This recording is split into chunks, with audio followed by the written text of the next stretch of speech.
In the winter of 1959, deep in the Soviet Ural Mountains, 9 experienced hikers cut their way out of their tent from the inside.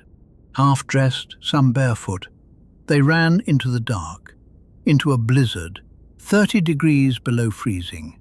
Hours later, every one of them was dead.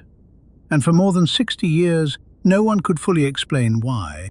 This is the mystery of the Dyatlov Pass. They were students from the Ural Polytechnic Institute, young, fit, and skilled in the winter wild. Their leader was 23-year-old Igor Dyatlov. In all, 10 set out in late January. But one, Yuri Yudin, fell ill and turned back. It saved his life. 9 went on. Their goal was a distant peak. Their route would carry them over a high, wind-scoured slope. The local Mansi people had a name for that mountain. They called it Kholat Syakhl, Dead Mountain. On the 1st of February, the group pitched their tent on its open slope in the teeth of the wind. They took photographs, wrote in their diaries, and settled in for the night. It was the last night any of them would be seen alive. When the group failed to return, search parties set out into the frozen wilderness. Weeks later, they found the tent, half buried in snow and torn open. The slashes had been cut from the inside. Someone had clawed their way out in a desperate hurry. Inside lay everything they needed to survive: boots, coats, food, all left behind. Faint footprints led away down the slope, made by feet that were bare or wrapped only in socks. At the tree line, beneath a tall cedar, searchers found the first 2, beside the ashes of a small fire. Branches on the cedar were broken high up, as if someone had climbed it, searching the dark.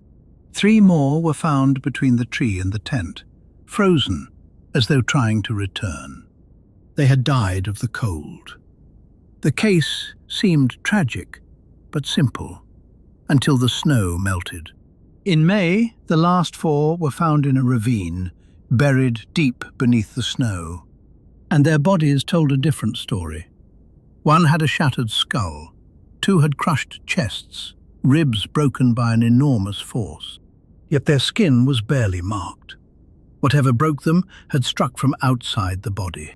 1 of them was missing her tongue and her eyes, likely lost to the long months beneath the snow and stream.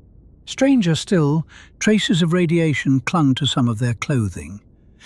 And other hikers, miles away, reported strange orange lights drifting in the sky that night. The Soviet investigation closed the case with a haunting phrase: the hikers had died from a compelling natural force. Then the file was sealed. For decades, the silence bred theories: avalanches, freak winds, secret weapons tests, even the impossible. Then, in 2021, scientists built a new model. A small, delayed slab of snow, loosened by the very ledge the hikers had cut for their tent, could have crushed them as they slept. Panicked and injured in the dark, they fled the slope, and the cold did the rest. It is the best answer we have. But for the 9 who died on Dead Mountain, the mystery has never fully rested. If you would like more dark, unsolved, true stories from history, subscribe and stay a while.